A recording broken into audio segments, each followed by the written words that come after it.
depan dan rapatnya majlis ini. Betul-betul halaqah bulatan dan rapat ke depan. Jadi mohon hadirin jemaah di depan. Makin kita rapat, makin orang rapat, makin insyaAllah lama banyak turun insyaAllah. Amin. Yang belakang itu kita depan insyaAllah. Dan yang kedua, boleh kaki dan kita duduk ke depan. Duduk tangga setelah kita Allah. Mohon duduk di sini insyaAllah. Dan akhir sekali dimohon berikan perhatian sepenuhnya. Yang akan berpuang dan kalau boleh tutup handphone itu insyaAllah. Dan itu sajalah.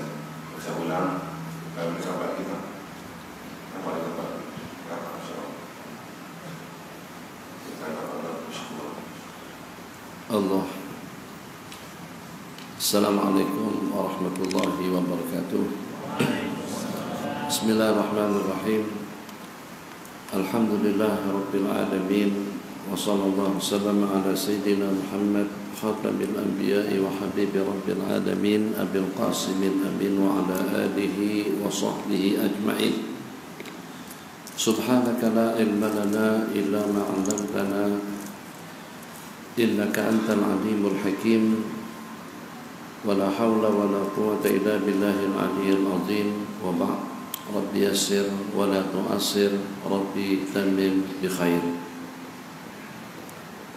Suatu nikmat yang tidak dapat diukur dan juga yang tidak dapat disukat dengan hitungan, tidak dapat dikira dengan bilangan, yang kalau pada waktu sebatang kara jasmani dan rohani yang bersama kita senantiasa patuh dan taat kepada Allah sesuai dengan aturan dan perintah yang pada itu dengan kita diperintahkan bangun, kita bangun, yang pada itu dengan kita diperintahkan berzikir, kita berzikir, yang kalau pada itu dengan kita dilarang, kita mengelak, dan pada itu dengan kita dicegah, kita menjauhinya.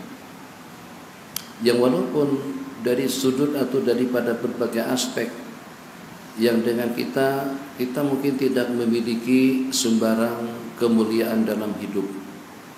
Mungkin barangkali daripada sudut keuangannya, kedudukannya, jabatannya, hartanya, tahtanya, wanitanya, ternyata dengan kita berada pada posisi yang di bawah. Tapi itu tetap saja, apakah kira-kira yang memudahkan untuk kita datang ke masjid pada pagi hari Ahad ini dan sama-sama melaksanakan sembahyang berjamaah itu dikarenakan karena dengan kita memiliki perawakan yang ideal, muka yang tampan, penampilan yang jelita? Tidak. Apakah dikarenakan karena dengan kita punya uang banyak yang sehingga dengan kita diberikan kemudahan untuk kita datang ke sini pun juga tidak. Apakah dikenakan karena dengan kita punya jabatan tinggi, pangkat yang tinggi, wibawa dan pengaruh, sehingga dengan begitu mudahnya dengan kita datang kemari untuk kita melaksanakan sembahyang subuh dan bersambung dengan wirid dan zikir dan doa, kemudian kita lanjutkan dengan halaqah ta'lim pengajian berada di dalam kebun daripada kebun-kebunan syurga pun juga tidak. Apakah kena dengan faktor usia? Karena kita sudah berusia lanjut, usia kita sudah tua, karena kita banyak pengalaman, karena kita alim sehingga dengan kita diberikan kemudahan pun juga tidak. Kenapa? Sebab banyak orang yang lebih tua, yang lebih alim, yang lebih dewasa, yang lebih banyak duitnya, yang lebih banyak hartanya, yang tinggi jabatannya, yang tinggi kedudukannya, tapi ternyata tidak dimuliakan oleh Allah dengan kemuliaan-kemuliaan yang seperti ini. Jadi bukan kena faktor harta, banyak yang duitnya tidak terhitung. Bukan kena faktor kekayaan, banyak yang dengan kekayaannya tidak dapat dibilang. Bukan kena faktor fisikal yang kuat dan sehat, banyak orang-orang yang sehat tidak boleh berbuat apa-apa. Jadi bagaimana dengan kita Allah bagikan kemudahan kepada kita sehingga dengan kita begitu mudahnya tadi itu naik gunung. Ya, yang walaupun tak tinggi mana, jalan konak-kanak naik. Tapi yang datang daripada sana ada kira-kira dalam 20 km tidak kurang. Dalam suasana hujan gerimis, sejuk, gelap, jauh, mungkin juga letih, tapi ternyata dengan kita dibangunkan oleh Allah untuk kita datang. Ini satu nikmat yang paling besar yang Allah berikan kepada seseorang. Pada malam Jumat yang lalu, saya ceritakan kembali satu rangkaian cerita di mana dengan salah seorang daripada ulama kita dahulu memiliki seorang jariah. Jariah itu baru saja dibeli. Jariah itu artinya hamba sahaya perempuan. Di mana dengan hamba saya perempuan tadi itu baru pada malam pertamanya dia bangun untuk melaksanakan salat tahajud. 2 rakaat yang pertama, 2 rakaat yang menyusul, 2 rakaat kemudian kedengaran sama majikannya jariah tadi itu melantunkan doa munajat merintih-rintih di hadapan Allah Jalla wa Ala. Di antara daripada lantunan doanya, ya Allah ya Arhamar Rahimin, demi kecintaanmu kepadaku, demi cinta engkau ya Allah, kecintaan engkau ya Allah kepadaku, anugerahkanlah kesehatan, keafiatan, ketenangan, kebahagiaan, keampunan dalam hidupku. Jadi majikan dengar, majikan dengar atau dengar lebih kurangnya. Jadi saya ketika mendengar ini tidak betul cara berdoa seperti ini. Mana ada demi kecintaanmu kepadaku. Quli, katakanlah demi kecintaanku kepada engkau ya Allah. Karena aku cintakan engkau ya Allah, karena aku mengagungkan kamu ya Allah, karena aku mendambakan mahabbahmu ya Allah, karena aku melaksanakan perintahmu ya Allah, karena aku menjauhkan diri daripada laranganmu ya Allah. Itu sepatutnya, bukan demi kecintaan engkau ya Allah kepadaku. Jadi setelah selesai doa, majikan komplain, protes. Jadi kata perempuan tadi itu berkata kepada majikannya, kalau seandainya Allah cintakan awak, seandainya Allah cintakan kamu, seandainya Allah cintakan majikanku, tentu majikanku pun juga akan bangun di tengah malam merintih-rintih berdoa dan bermunajat kepada Allah Jalla wa'ala.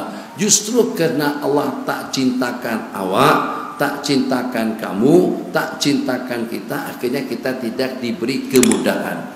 Jadi bukan karena kita cinta Allah sebagai faktor utama, tapi justru juga karena Allah cintakan kita sehingga dengan kita diberikan kemudahan untuk kita datang. Jadi kita simpulkan poin yang pertama, jam mana di sini tak ada jam. Tak nampak. Kita berhenti sampai pada pukul 6, sampai pada pukul 7 paling lama. Jadi tak perlu risau. Kalau risau pun sini ada kari kambing 40 hari. Tak payah pikir dah. Makan nasi lemak, kan nasi kerabu, kan nasi dagang, kan ada kari kambing, makan di situ. Tapi bayar sendirilah. Jadi poin kita yang pertama, kita berzikir, kita bertasbih, kita tahajud, kita sembahyang, kita berjamaah, kita ibadah, itu adalah sebagai satu anugerah pemberian daripada Allah semata-mata. Bukan kena faktor kemuliaan kita, karena banyak orang yang lebih mulia daripada kita tapi tidak diberikan kemudahan. Ada orang yang lebih alim daripada kita tapi ternyata tidak diberikan kemudahan. Ada orang yang lebih kaya raya daripada kita, rumahnya banglu, mewah, cantik, indah, bagus. Depan halaman rumahnya, di depan rumahnya, di halaman rumahnya terdapat tidak kurang daripada dalam 7 unit kereta mewah, bermula daripada BMW dengan Lexusnya, dengan RR-nya atau Rolls Royce-nya, kemudian dengan Jaguar-nya, kemudian dengan Mercedes S-Class-nya, kemudian dengan Hummer-nya, kemudian dengan Range Rover-nya, itu sudah 7 dah. Itu belum lagi Lamborghini dengan Ferrari ada di belakang 2 buah. Tapi ternyata tak boleh buat apa-apa. Subuh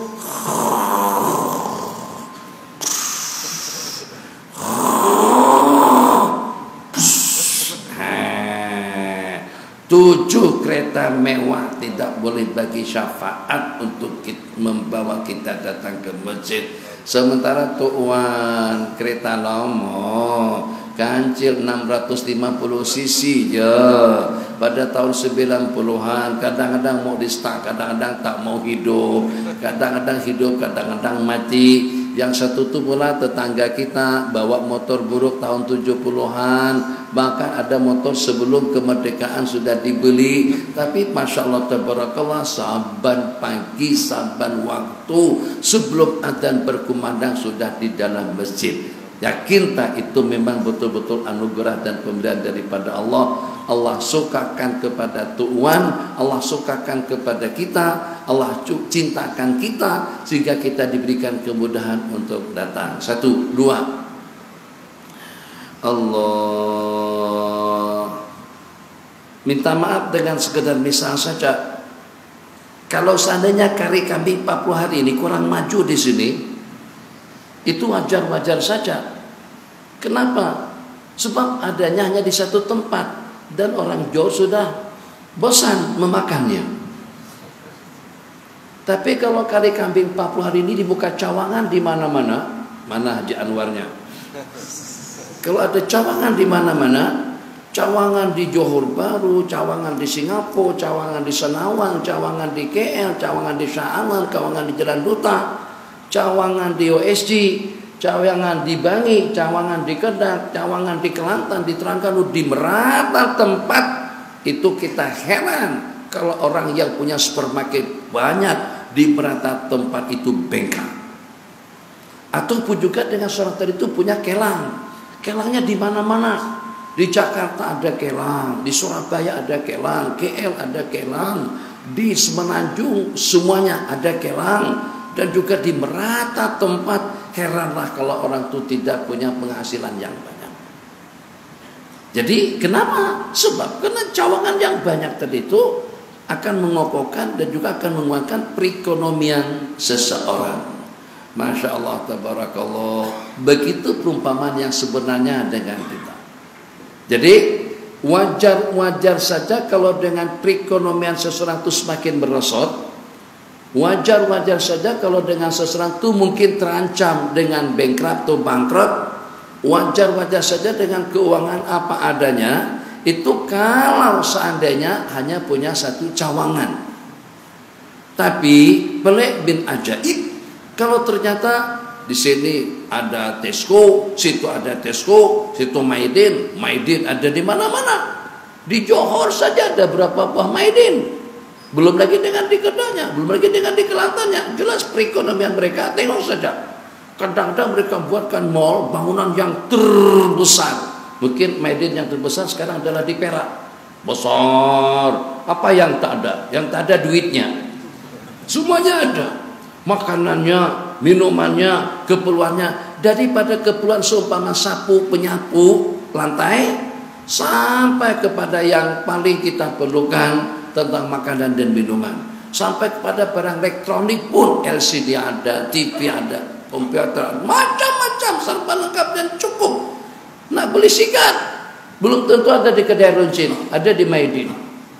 Sikat ada, apa yang tak ada, semuanya ada. Kalau tak ada duitnya tidak cukup. Tapi karena kerajaan kenakan GST kepada kita-kita, akhirnya dengan berkat GST ini memberikan kemudahan dan keringan juga kepada rakyat. Jadi dikatakan GST itu adalah meringankan beban rakyat. Perlu kerajaan disyukuri dengan adanya GST. Waliyadzubillah kalau dinaikkan kembali. Cemana mengingatkan beban rakyat. Dikatakan sebelum adanya GST pergi ke Maidin, pergi ke Tesco, bawa uang RM1.000 atau RM500. RM500 beli beras, sabun, tah keperluan lainnya, ambil, roti tidak ketinggalan, terus masuk ke dalam troli, penuh troli kita tolak. Berat belian kita yang RM500 tadi itu tidak kurang daripada dalam 35 kilo. Tapi dengan adanya GST jadi 29 kilo saja lagi. Ringan beban rakyat untuk menolak troli tadi. Syukur kan? Tak berat. Daripada 35 jadi 29 ya lagi. Ringan 6 kilo. Alhamdulillah. Tak bersyukur pun kena GST juga. Daripada kena tapi tidak dapat apa-apa, niatkan dalam hati bantu kerajaan, selesai. Kerajaan nak gunakan kemana duit itu tanggung jawab kerajaan. Dapat pahala kita daripada GST. Daripada kena GST 600, kalau dilebihkan jadi 10%, waliyadzubillah, seperti di Indonesia, dapat apa kita? Oh, ada nasnya. Dengar dulu, jangan langsung komplain. Salah satu daripada hamba Allah bernazar, berniat, berazam, besok aku akan bagikan sedekah kepada fakir miskin. Ya, pada malam hari itu sedekah diberikan kepada seseorang, siang harinya tersebar dalam Facebook, bahasa kita sekarang. Itu hadis. Tak ada Facebook lah. Kita sederhanakan bahasanya, tersebar dalam WhatsApp, dalam email, dalam Facebook, seseorang bersedekah kepada pelacur. Jadi kata dia, alhamdulillah sedekah kepada wanita pelacur. Salah kan? Tapi dia ucapkan alhamdulillah, GST, alhamdulillah. Malam kedua macam itu lagi, aku akan bersedekah kepada fakir miskin. Ternyata sedekahnya pada malam yang kedua sampai kepada tangan si pencuri. Jadi perbuatan orang ramai. Tadi malam ada orang menyedekahin si pencuri. Jadi kata dia, alhamdulillah sedekah kepada sang pencuri. Malam ketiga dengan keazaman yang sama, tapi ternyata dengan sedekahnya sampai kepada tangan orang kaya.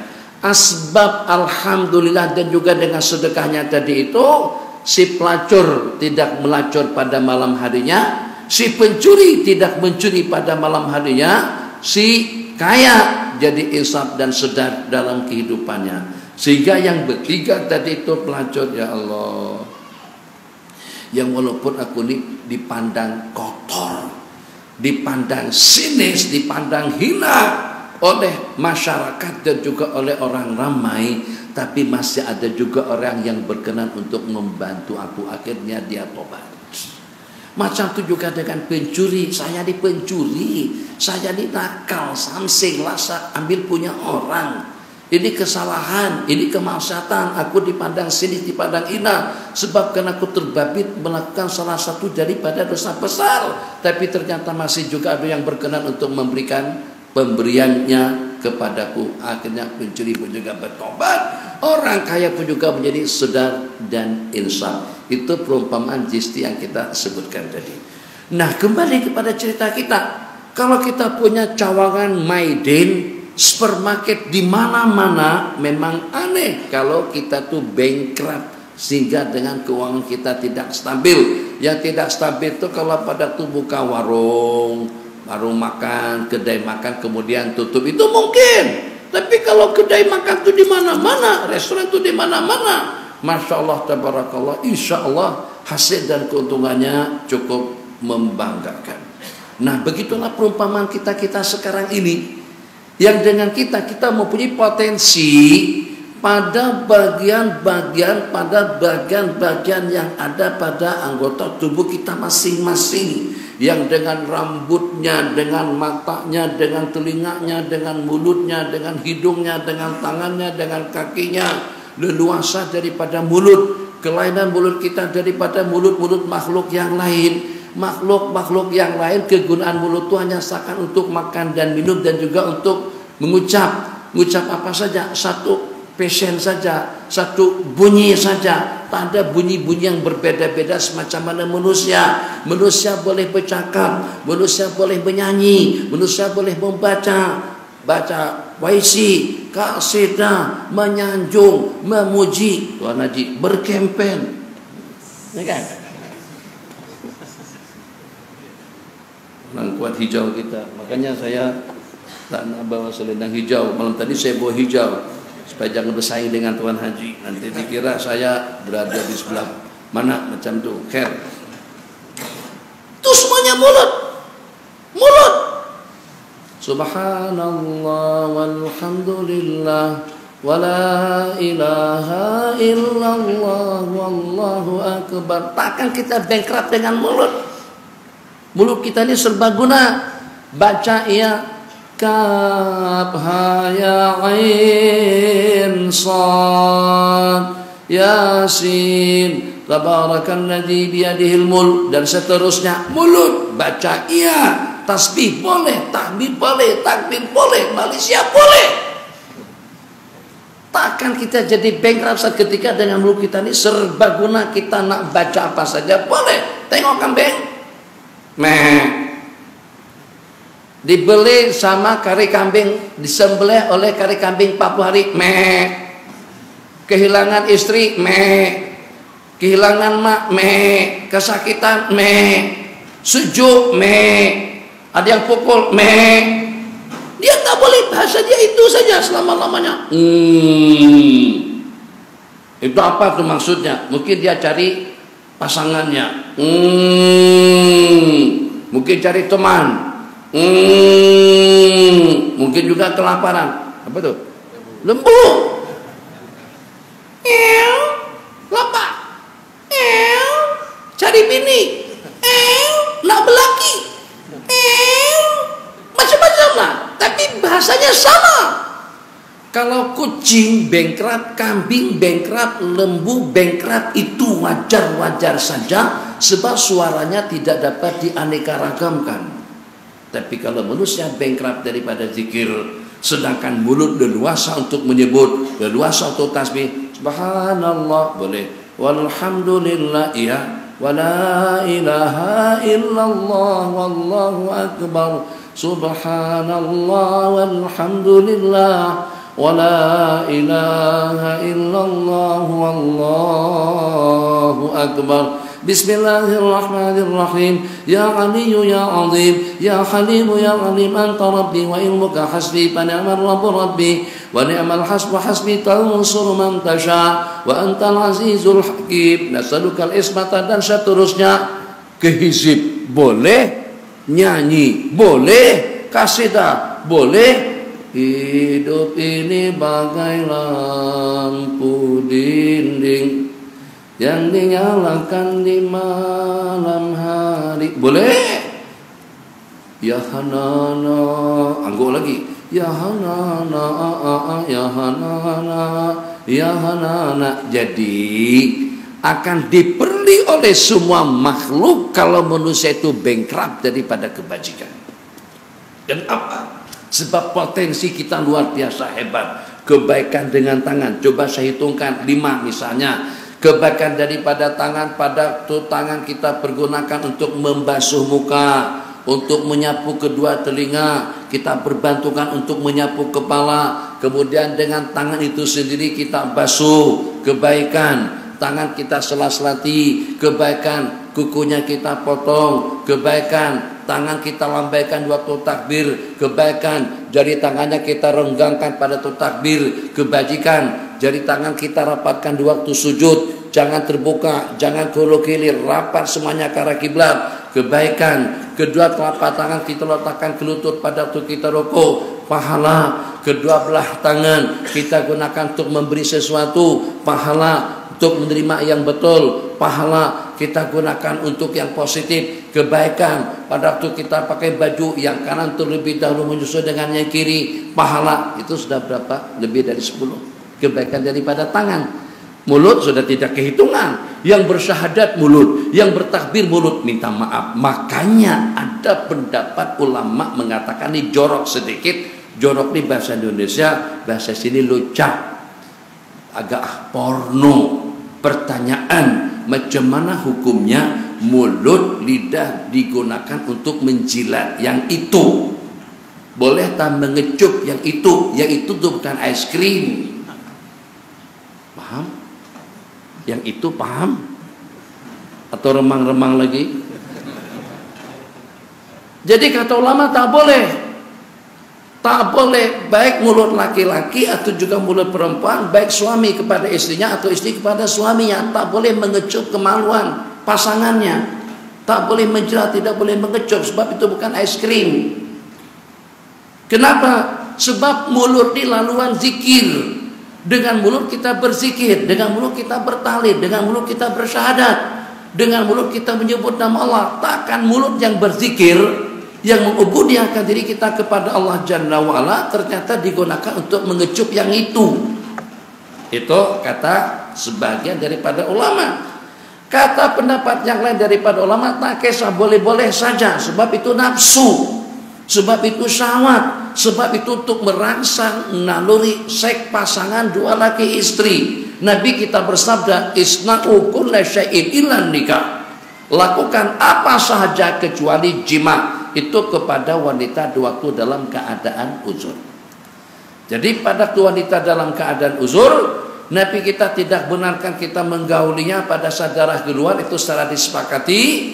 Sementara kalau pada saat darah terhenti, ada yang membolehkan, ada yang tidak. Kalau keadaan sangat-sangat emergensi, sangat-sangat mendesak dan terpaksa, ikut pendapat yang membolehkan bergauli istri di waktu uzur, tapi di saat darah tidak keluar. Sebab masa 7 hari 10 hari darah keluar, kadang-kadang keluar hari pertama, kedua, ketiga deras, hari kelima tak keluar sedikit pun, kadang-kadang berhari-hari tidak keluar. Jadi kalau dengan suami nak bukan 2 kali, nak banyak, layan saja. Pada masa ketika itu basuh hadapan, sudah boleh melayan suaminya, yang walaupun fatrah masa uzur masih belum berakhir. Maka kepada istri dalam keadaan uzur, Nabi kita bersabda, isna'u, lakukan apa sahaja kecuali jima, itu yang tidak diperbolehkan. Jadi kata ulama, apa sahaja di situ berarti diantara daripada yang diperbolehkan secara khusus hanya dengan istri sahaja, beronani.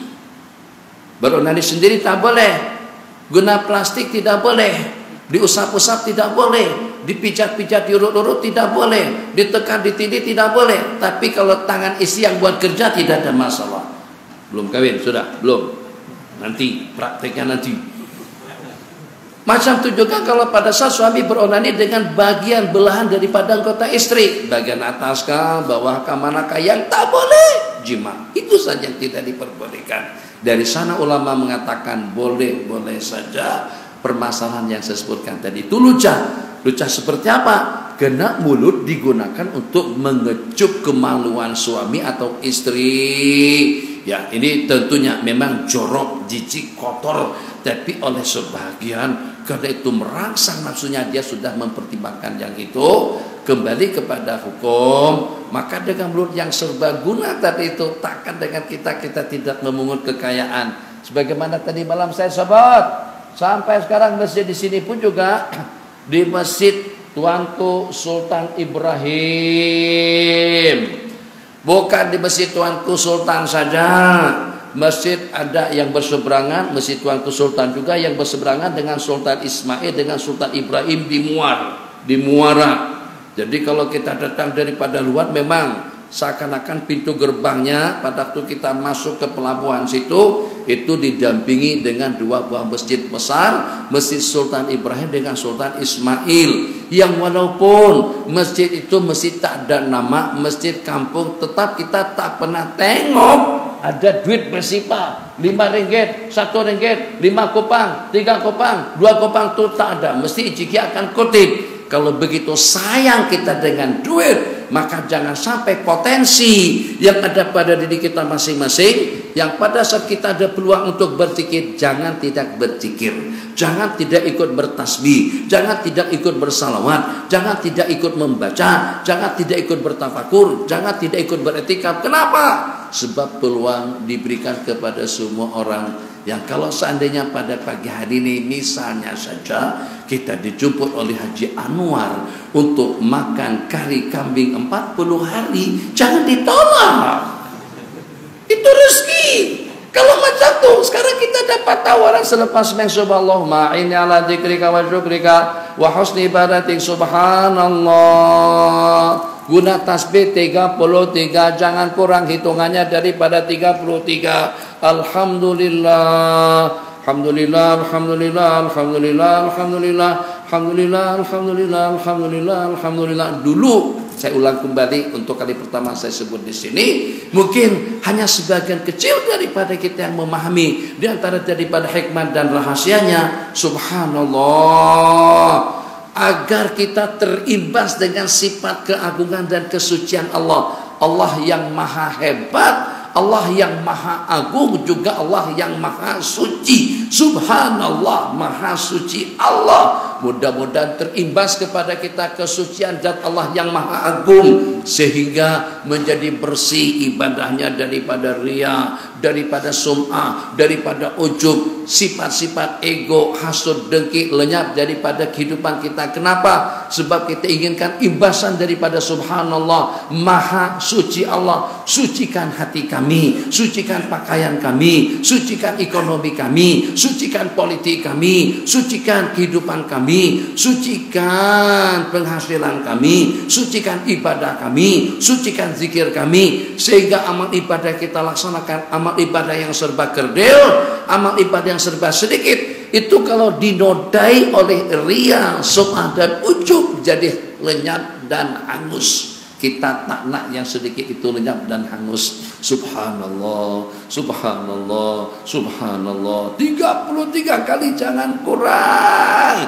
supaya begitu tersenyum dengan kita. Sebab tuan imam dan juga makmum ikut membaca dengan jumlah bilangan yang cukup. Alhamdulillah, bersih daripada sifat hasud, hikid, dengki, riya, ujub, samsing, dan juga sifat-sifat tercela. Alhamdulillah sehat, alhamdulillah afiat, alhamdulillah lalu makan, alhamdulillah sehat pikiran, alhamdulillah hasil dan keuntungan, alhamdulillah leluasa datang, alhamdulillah tidur nyenyak, alhamdulillah boleh mengantuk, sampai di pengajian pun mengantuk. Itu nikmat, nikmat. Ada orang jangankan tidur mengantuk pun tak boleh. Kita orang Melayu luar biasa boleh.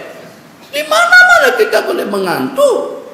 Waktu khutbah ngantuk, pengajian ngantuk, zikir ngantuk, ceramah ngantuk, kuliah ngantuk. Itu plus 8 jam tiap hari.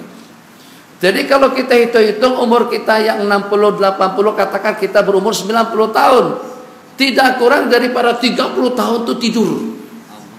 Tidur 30 tahun, sebab kita tidur 8 jam. Itu tak campur lagi pada masa kita khutbah.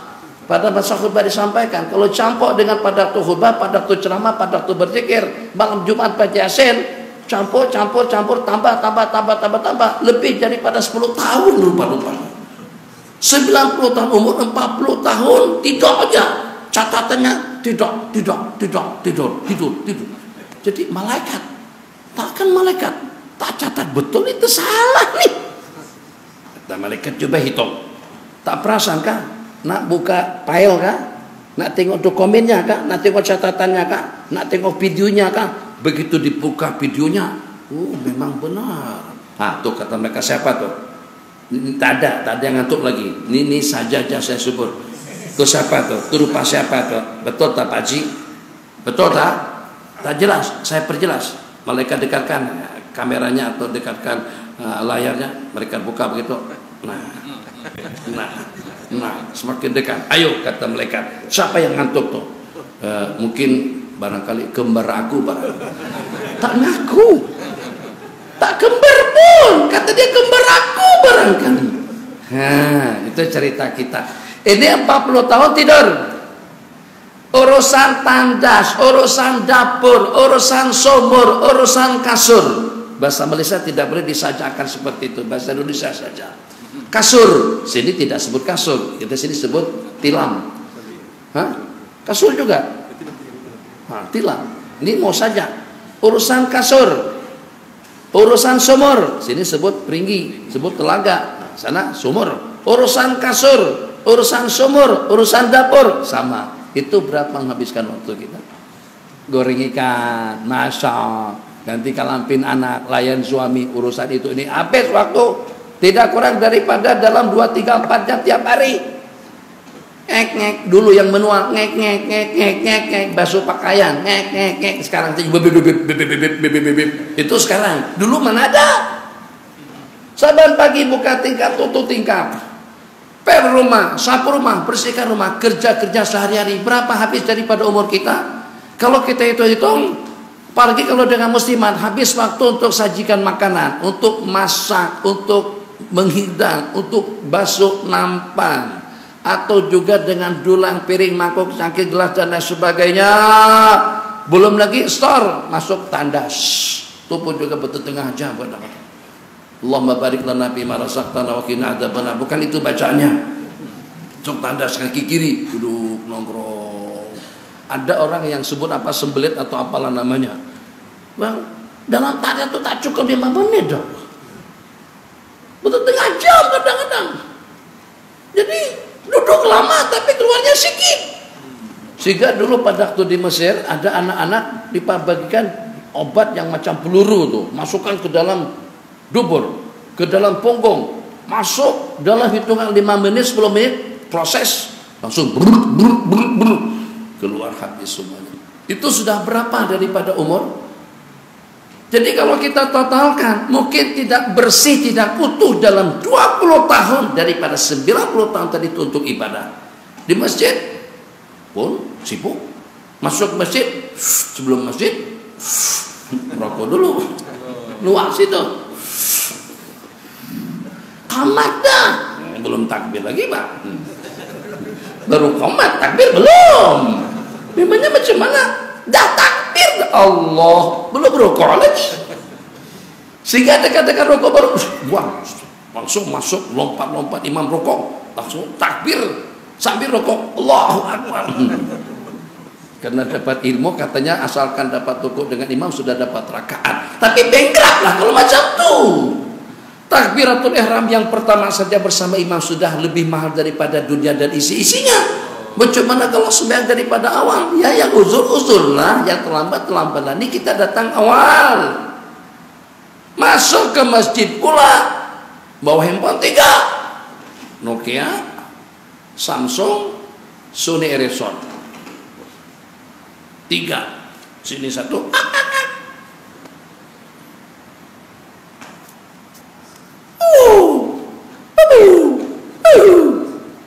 Grup pasar 500 grup, tak kelihatan, tak boleh tengok, banyak sungguh. Itu tak dibalasnya, mururur kiram saja, tak payah cek dah, bagi HP aja semuanya itu. Sebab nanti ada nomor 99 itu 101 itu 51, tak apa, tak ada apa-apanya. Kadang-kadang yang masuk itu tidak lebih daripada kue saja dihantar. Kami makan kari kambing 30 hari itu aja.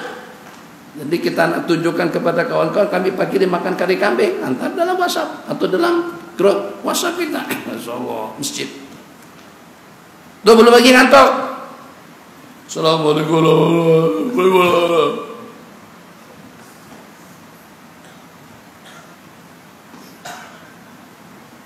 Makanya kadang-kadang orang suka duduk belakang tiang,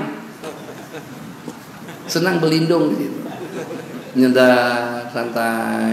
Oke, kita simpulkan.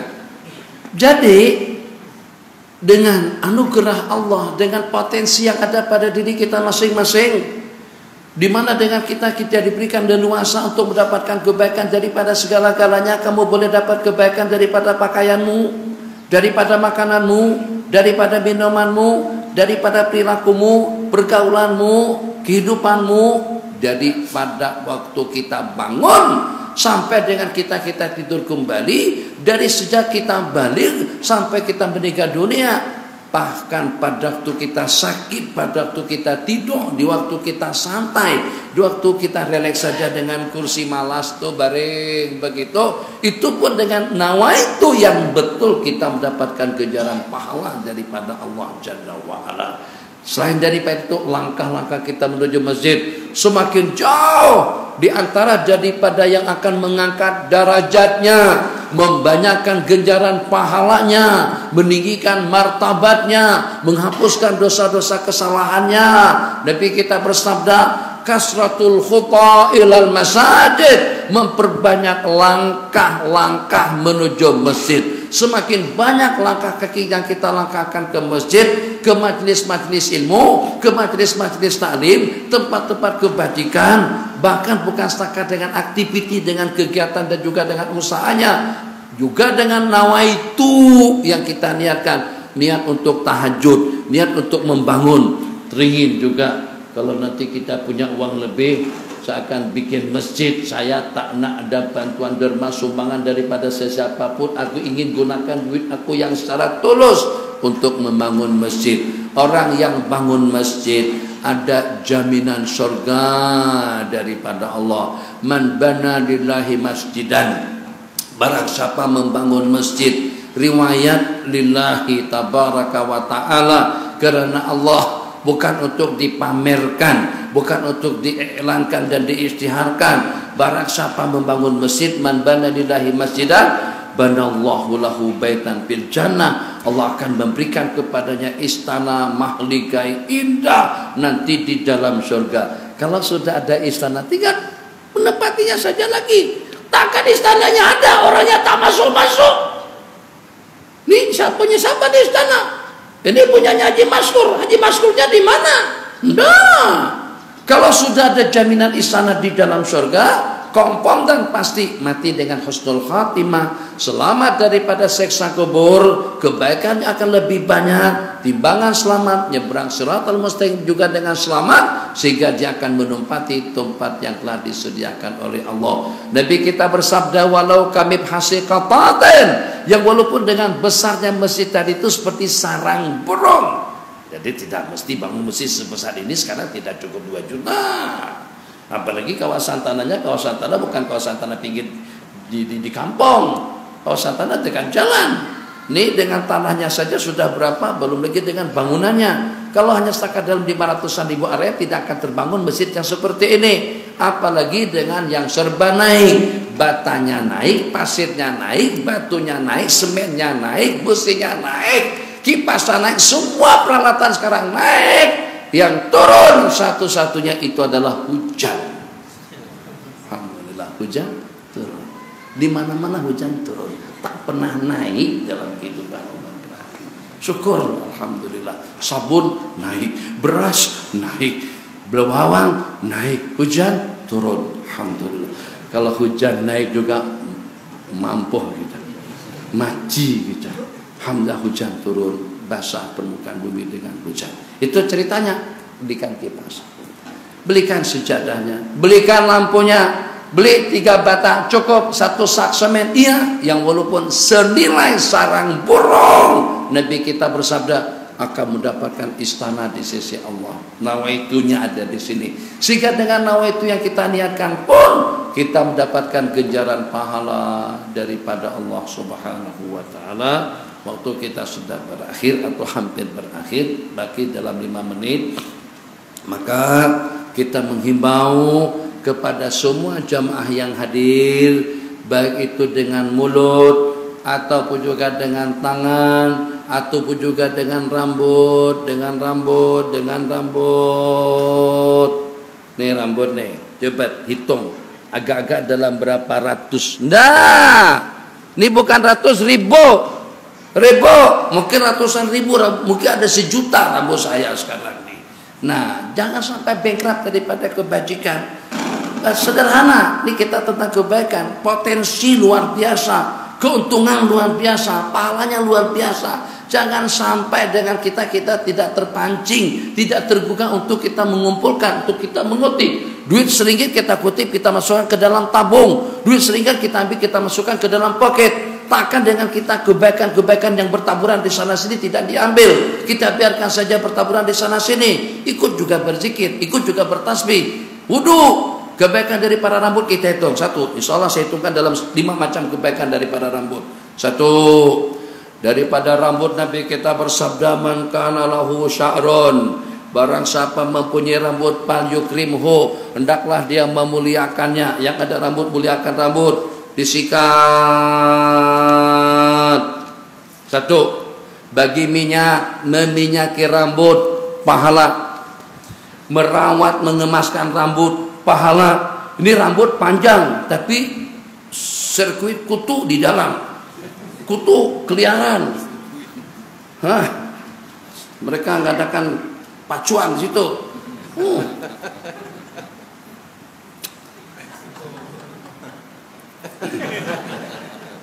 Kutu, rawat rambut. Ini apa kita pesan? Man kana lahu sya'run orang yang punya rambut fal yukrimhu. Bagaimana kita memuliakan dan menghargai rambut supaya kita dapat pahala daripada hadis tadi itu. Satu, kalau ada apa bahasa sini kelmumur, ada ketumbi, guna shampoo supaya habis. Ketumbi kalau kita sikat potong baju kita, apalagi kalau warna hitam macam ini. Itu shampoo. 2, dibersihkan. 3, Nabi kita bersabda, man ghassala waghtasal. Barang siapa mandi dan memandikan, kata ulama makna daripada mandi dan memandikan di situ artinya mandi janabah, sebab bukan setakat dia saja yang mandi untuk junub dan hari Jumat, juga dia memandikan istri dia sekali. Maknanya ikut penafsiran yang pertama, ghassala wa ghassal, mandi dan memandikan, artinya menjadi asbab istri juga terpaksa harus mandi dengan kita pada pagi hari Jumat, supaya hari Jumat itu kita sudah tak tengok sana tengok sini. Anak-anak remaja, yang tua juga kadang-kadang, bukan remaja saja. Lama juga Masya Allah. Jadi hari Jumat itu supaya fokus, supaya naluri tidak terumbang-ambing, supaya nafsu tidak kesana kemari. Salurkan nafsu dengan istri sebelum pergi ke masjid. Itu diantara daripada kenapa dianjurkan sesuatu buat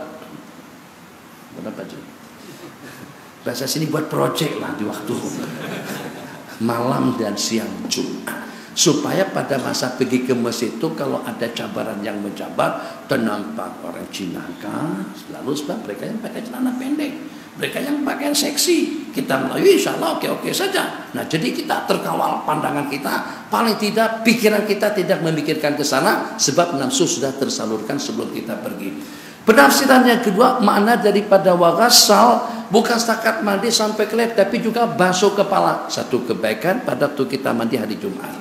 Kebaikan yang kedua, karena rambut kita muliakan dengan disikat, dengan dikawal, dengan dikemaskan, dengan dirapikan dan dirawat.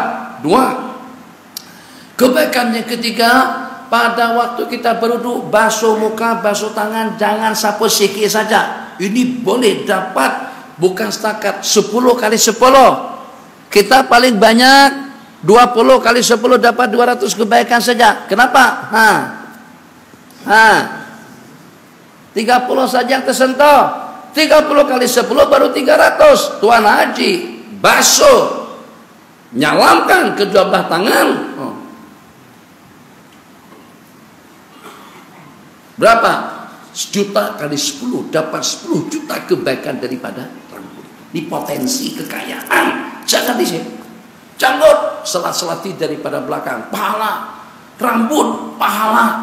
Selain daripada itu, Bismillahirrahmanirrahim. Allah melontar, Allahu Akbar, selesai. Rabbighfir warham, tawaf sa'i, selesai. Tawaf sa'i.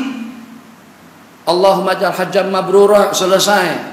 Sembahyang, terus sa'i, inna safa wal marwata min sya'ilillah, rabbighfir warham wa tajawaz amma ta'lam, innaka ta'lam ma la na'lam, innaka antal a'azzul akram. Selepas kita sa'i, selepas kita melontar, Nabi kita bersabda, Allahumma arhamil muhalliqin, ya Allah rahmati orang-orang yang bergondol. Bergondol bercukur, cukur. Rahmatilah orang-orang yang bercukur, yang bergondol habis. Hitung. Kalau seandainya 1 kali 10 saja, berapa kebaikan yang kita dapat pada masa kita bergondol? Rambutnya gondrong, muslimin, muslimat, muslimat, ini tuh laki-laki aja. Nanti kalau muslimat juga nak bergondol, nanti tertukar dengan ayahnya, tertukar dengan suami. Abang siapa bang? Aku abang siapa? Sampai tertukar. Kenapa sama-sama tak ada rambut? Dah. Ulama mengatakan haram perempuan bergondol pada waktu bertahalul. Tahalul dengan bergondol untuk laki-laki saja. Ini kebaikan daripada rambut. Kemudian pada masa menyikat, Nabi kita sikat rambut, awal-awalnya Nabi kita sikat ke muka macam tu.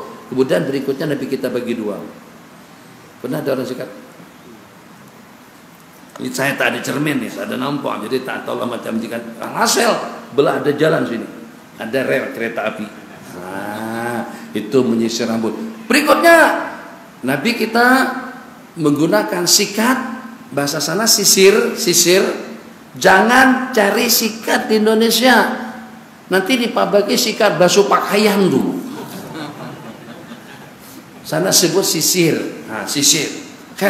Jadi bagaimana?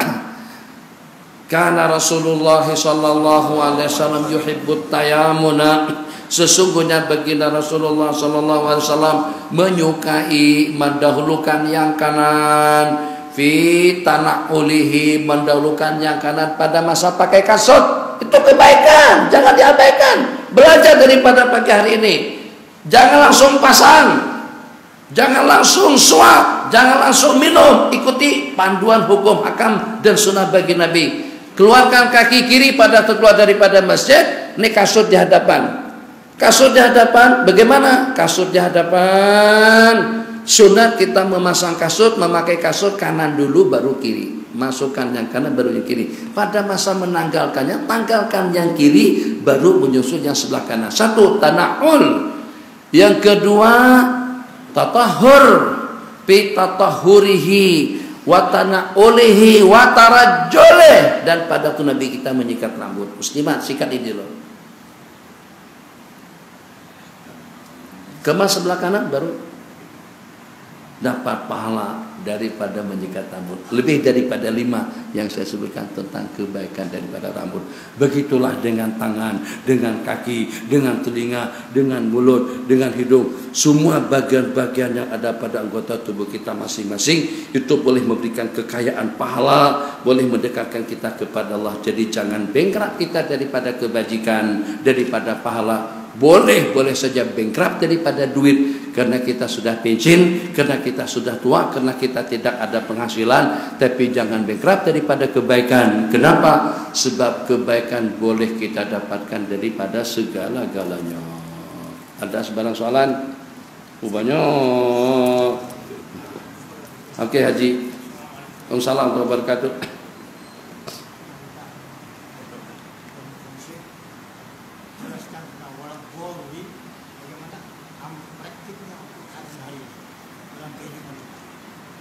Waladhdallin.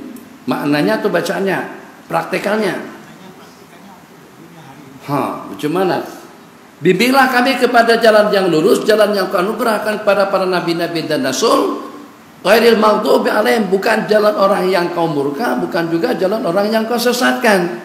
Nabi kita bersabda, ini bahasa mukjizat, la tattabi'anna sunana man qablakum. Kalian akan mengikuti jejak langkah umat-umat terdahulu.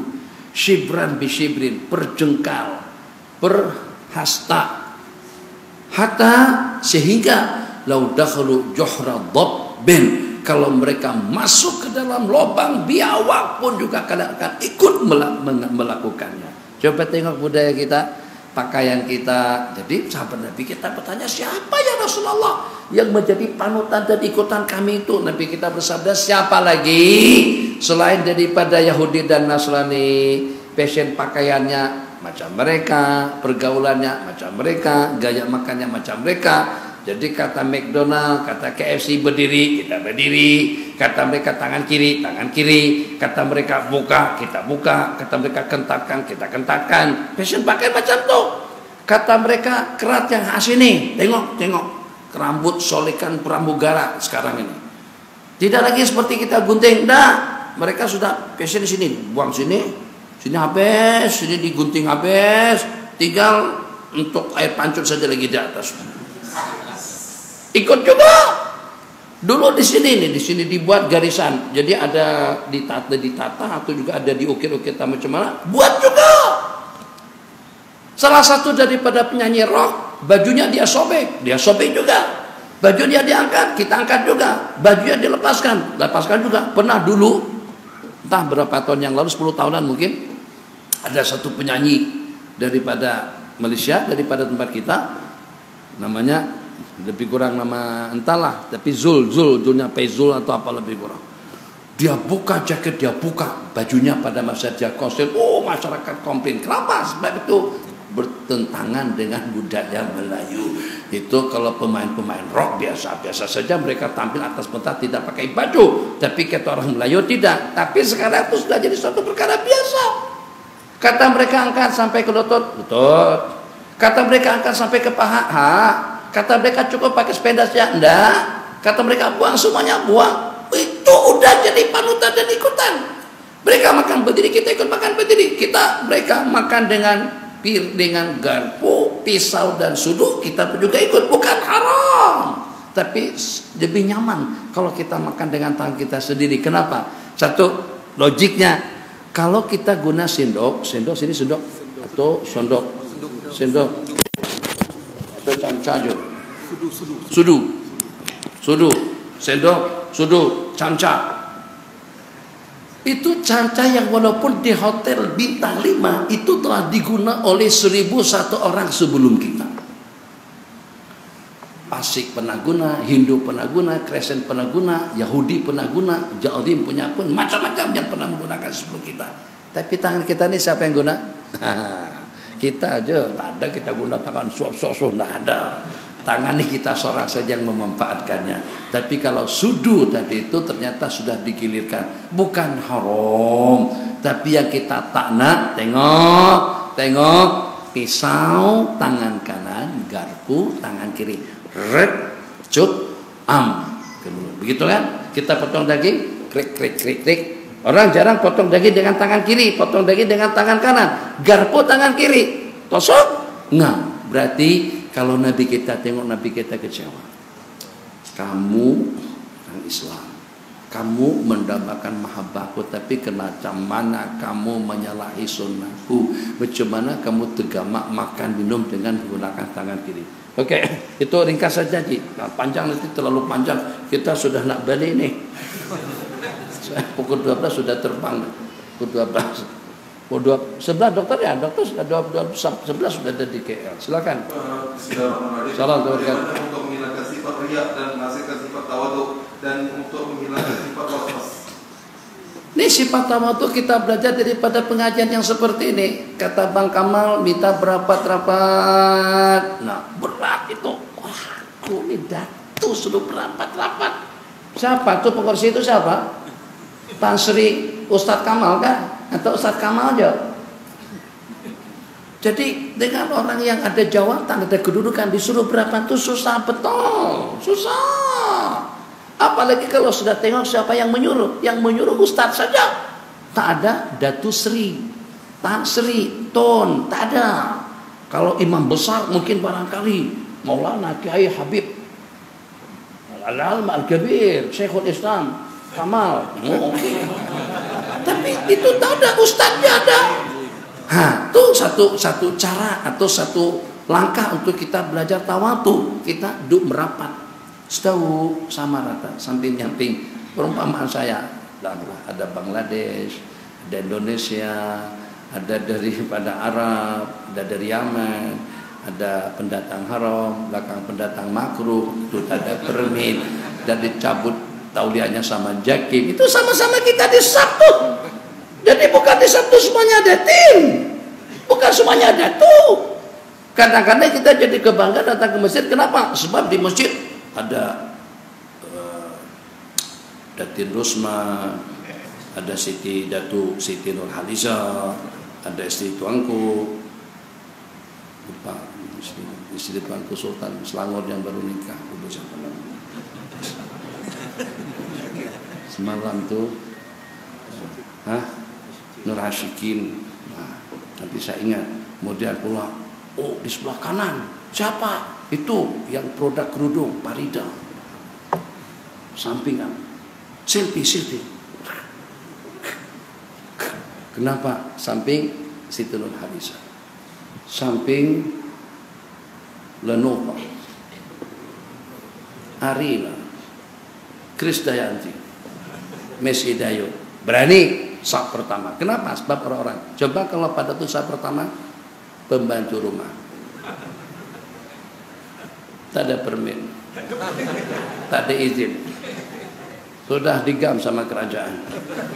Apa yang jadi kebanggaan? Nah, duduk dengan mereka-mereka ini sudah melangkah ke depan dalam dunia tawadhu.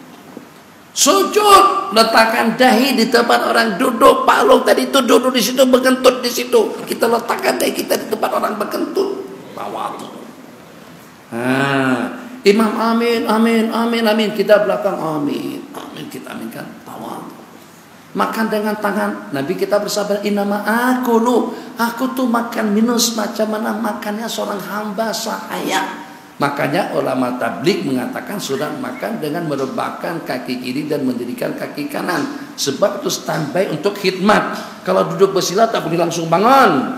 Tapi kalau duduk macam tuh, tahu perasaan duduknya kiri direbahkan karena ditegakkan. Itu kalau dipanggil Muhammad, dia boleh langsung melompat.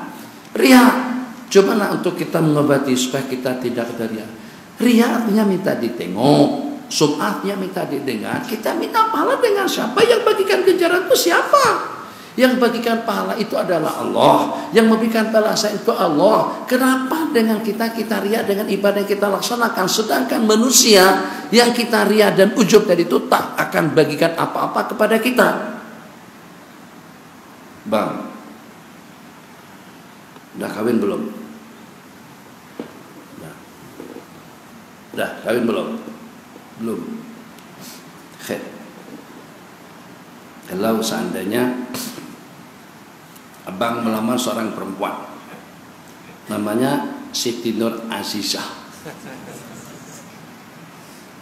bukan Nur Azizah, ada Siti Nur Azizah. Jadi kata Nur Azizah, bang, saya terus terang saja ada boyfriend.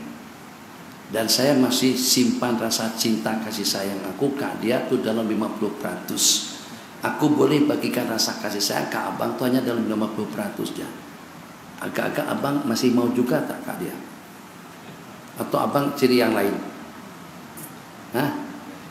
Masih mau juga kan dengan dia? Kata dia, saya mau terima awak sebagai suami, tapi cintaku akan terkongsi dua. Aku cinta kamu juga aku cintakan dia. Perempuan kalau dengan macam itu tanam. Apabila dia ada gelagat, ada petanda suami bakalan memadukan dia, dari awal dia tak mau. Makanya orang kalau nak madukan istri itu jangan cerita bab madu dulu, senyap yuk. Kata pak mertua ada cadangan istri dua kah? Insya Allah takut. Maksudnya takut sekarang, tapi nanti insya Allah. Kalau pak mertua, kalau calon istri itu tahu kita bakalan akan kawin, jarang-jarang mereka mau dengan kita. Makanya kita kena banyak guna bahasa insya Allah. Insya Allah itu antara dua, insya Allah iya, insya Allah tidak. Begitu. Jadi dia saja dia tolak kita. Kenapa? Karena kita ada orang kedua. Kita tolak dia karena dia kongsikan kita dengan orang lain. Kalau makhluk kita saja tidak mau dikongsikan, sedangkan apa jasa dia kita ke dia? Sedangkan apa jasa dia kepada kita, itu kita tidak mau berkongsi dalam dunia cinta. Takkan kita kongsikan Allah dengan makhluk? Biasanya kita saja cemburu. Macam mana aku bagi makan, bagi hidayah, bagi topik, bagi duit, bagi kekuatan, terus kau sekutukan aku dengan makhluk. Separuh untuk aku, separuh untuk dia, untuk ditengok, untuk didengar, untuk dilihat. Itu diantara cara untuk kita mengatasi riya, dan biasakan beramal di tempat-tempat yang sepi, tertutup dan tersembunyi. Tak ada orang yang melihat. Sebab habuan syaitan dia tidak dapat. Kenapa? Karena kita di tempat yang tertutup, tengah malam bangun nangis, istri pun lagi sedang tidur nyenyak. Tapi kalau sembahyang di masjid orang banyak tengok. Sembahyang di rumah, Allahu Akbar. Allah. Tak ada orang tengok. Jadi kita agak sedekah kehendak. Cukup setakat ini dulu, insyaallah Allah takdirkan kita bergerak di Keluang saban bulan. Tapi bukan di sini, di Keluang. Bukan di masjid sini, maksudnya umum lah. Jadi mudah-mudahan Allah berikan kemudahan kepada kita untuk kita senantiasa berada di majlis-majlis ilmu sampai mati. Sebab orang yang mengaji, yang mendikar dunia, di saat dia menuntut ilmu, di saat dia mengaji, akan mendapatkan pahala syahadah di sisi Allah. Subhanakallahumma wa bihamdika asyhadu an la ilaha illa anta nastaghfiruka wa natubu ilaik. Rabbana atina fid dunya hasanah wa fil akhirati hasanah wa qina adzabannar. Amin. Walhamdulillahi rabbil alamin.